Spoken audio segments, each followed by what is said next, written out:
Demo penolakan kenaikan harga BBM terus terjadi. Di sisi lain perlu ketepatan penerima bantuan sosial pengalihan subsidi BBM. Kita bahas bersama Presiden Federasi Serikat Pekerja Metal Indonesia (FSPMI) Riden Hatam Aziz dan tenaga ahli utama kantor staf Presiden Edi Priyono. Selamat petang Pak Riden, Pak Edi. Selamat petang. Pak Riden, sudah tersuarakan semuanya kah tadi saat demo di DPR, apa saja intinya? Halo ya Mbak. Ya, Pak Riden, apa saja tadi yang sudah disuarakan, tuntutannya intinya yang ingin disampaikan ke DPR, tapi belum sempat bertemu dengan pimpinan DPR ya? Ya, terima kasih. Ya memang hari ini kami Federasi Serikat Pekerja Metal Indonesia bersama dengan kawan-kawan Federasi Serikat Pekerja lain, ya tergabung dengan KSPI, KSPSI, KPBI, Serikat Petani Indonesia.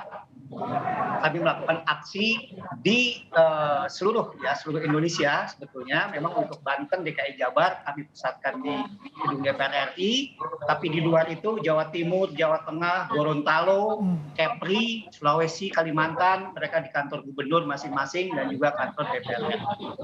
Ya, DPRD maksud saya. Nah, maksud kami adalah bagi kami buruh ini sudah mendapatkan pil pahit kembali, ya, di mana pada saat pandemi COVID-19 kemarin kami banyak sekali yang ter-PHK, banyak sekali yang kehilangan pekerjaan. Nah, kemudian sekarang pandemi sudah lebih baik, ya, pandemi sudah mulai kondusif. Kemudian kami sekarang dihadiahi, ya bahasa kami dihadiahi ya, karena ini pada posisi lagi-lagi kami sangat-sangat sulit sekali karena dampak daripada kenaikan BBM ini berimbas kepada tidak hanya soal transportasi, tapi juga konsumsi dan juga tempat tinggal kami. Karena anggota kami, para pekerja itu masih mayoritas itu dia kos atau kontrak. Baik. Ya. Nah, kemudian tadi kami di gedung DPR RI memang sengaja kami tidak minta masuk audiens ke dalam, tapi yang kami minta adalah anggota DPR RI yang keluar yang menemui kami untuk menyampaikan kepada peserta aksi, jelaskan kenapa pemerintah dan DPR tentu menyetujui kembali dinaikannya BBM. Oke, baik. Padahal, ya silakan. Ya, tapi tadi dorongan betul ya, ingin mendorong ada panja dan pansus, tapi tidak tersampaikan begitu, tidak ditemui ya oleh anggota DPR. Tidak ditemui. Oke, saya ke Pak Edi. Tadi ini dianggap pil pahit kebijakan kenaikan harga BBM dan juga ada usulan untuk dibuatnya panja atau pansus di DPR. Tanggapan Anda? Ya, kalau mengenai pil pahit, ya pemerintah juga memahami ya, dan seperti yang disampaikan oleh Bapak Presiden, ini kan bukan kebijakan yang mudah ya, yang dengan enteng diambil ya, dan ini diambil karena sebagai pilihan terakhir, artinya sudah tidak ada alternatif lain yang lebih baik karena kita menghadapi beban anggaran yang demikian berat yang sudah berkali-kali disampaikan oleh Bapak Presiden sendiri, disampaikan oleh Bu Menteri Keuangan dan juga oleh beberapa pejabat terkait lainnya. Ya. Nah, mengenai penolakan, saya kira di satu sisi pemerintah memang berharap masyarakat memahami, gitu, tapi di sisi lain juga kita menghormati ada hak konstitusi ya, ada hak menyuarakan pendapat, menyampaikan aspirasi dan sebagainya. Yang penting mohon dijaga supaya tidak terjadi anarkisme ya, supaya tidak anarkis. Sejauh itu saya kira pemerintah sih memahami ya. Jadi kalaupun pemerintah mengambil kebijakan ini bukan sesuatu yang mudah untuk diambil, dan ini merupakan alternatif terakhir yang terpaksa diambil.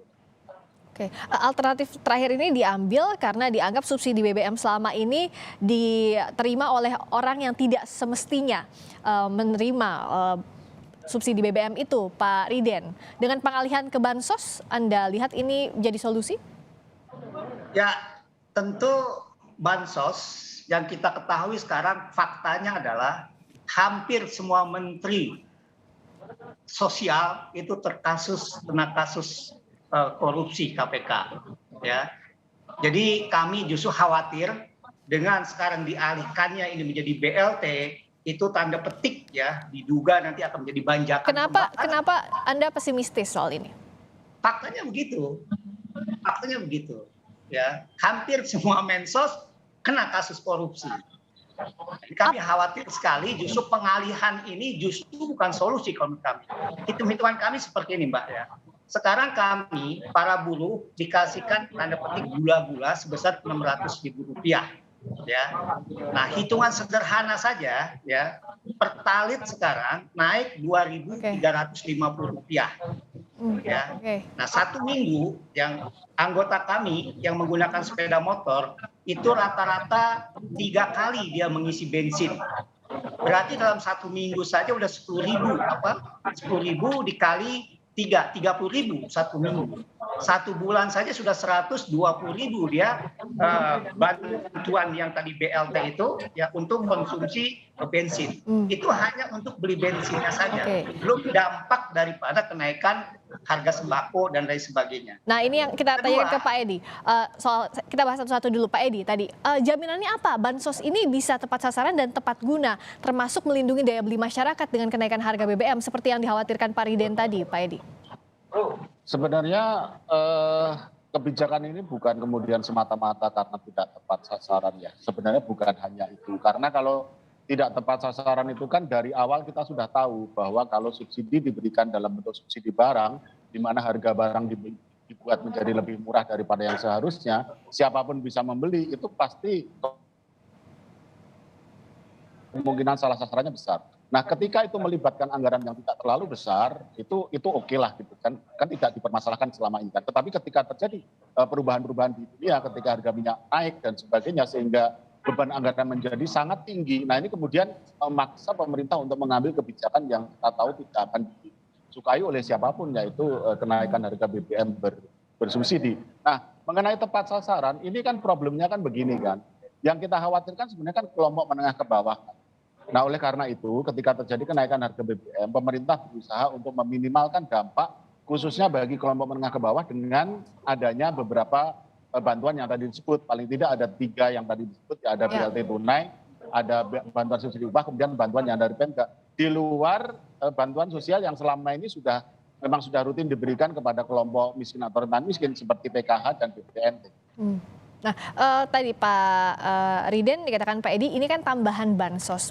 Dianggap ini bisa melindungi daya beli atau tidak dengan tambahan ini di luar bansos yang sudah ada sebelumnya?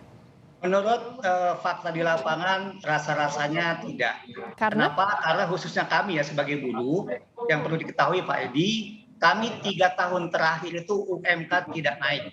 Ya, upah minimum kota kabupaten sebagai net ya jaring pengaman upah itu di pemerintah tidak menaikkan. Bahkan sekarang Kemenaker juga sudah statement untuk 2023 itu pun karena menggunakan PP 36 upah saya hampir yakin pasti bahwa upah UMK tidak naik. Nah, kalau UMK saja tidak naik, kemudian bensin terus dinaikkan, ya, saya rasa ini para ekonom juga mengatakan dampak inflasinya.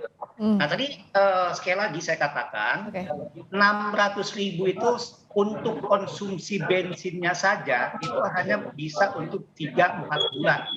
Itu hanya untuk konsumsi bensinnya. Belum berdampak kepada kebutuhan pokok dan lain sebagainya. Jadi sangat-sangat tidak solutif. Dalam hal ini. Baik, terakhir Pak Edi, bagaimana tadi untuk menjawab kekhawatiran UMK-nya tidak naik begitu dan dikhawatirkan ada inflasi. Kalau misalnya jaring pengamannya saja tidak ada dengan bansos, apakah cukup? Ya, kita nggak mengatakan bahwa kenaikan harga BBM bersubsidi tidak ada dampaknya sama sekali ya. Dampaknya tentu ada dan itu kita harus akui ya. Tetapi yang kita bisa lakukan adalah meminimalkan dampak khususnya bagi kelompok menengah ke bawah. Bukan menghilangkan dampak ya, kita meminimalkan dampak. Bahwa dampaknya ada, kita nggak menafikan itu ya. Kita jujur mengakui bahwa dampaknya pasti ada. Dan ini adalah pil pahit yang kita harus telan untuk semua saya kira ya, bukan hanya sekelompok tertentu ya, kita semua termasuk pemerintah sendiri. Kita tahu kok bahwa banyak masyarakat yang tidak suka dengan kebijakan ini. Oleh karena itu kita harapkan bahwa situasi ke depan akan lebih baik daripada saat ini sehingga kita bisa membuat kebijakan yang baik. Karena ini kan juga terbuka kemungkinan untuk adanya perubahan dalam arti kan selama ini kan juga harga BBM bersubsidi kan bisa naik, bisa turun dan sebagainya. Tapi memang untuk saat ini kebijakan pemerintah adalah menaikkan harga BBM bersubsidi. Baik. Mudah-mudahan di masa depan kita bisa lebih baik. kita pantau kalau ada bantuan sosial harus sampai ke yang berhak dan tadi yang penting melindungi daya beli masyarakat di tengah himpitan ekonomi. Terima kasih Pak Riden Hatam Aziz, terima kasih Pak Edi Priyono telah bergabung di Kompas Petang. Terima kasih.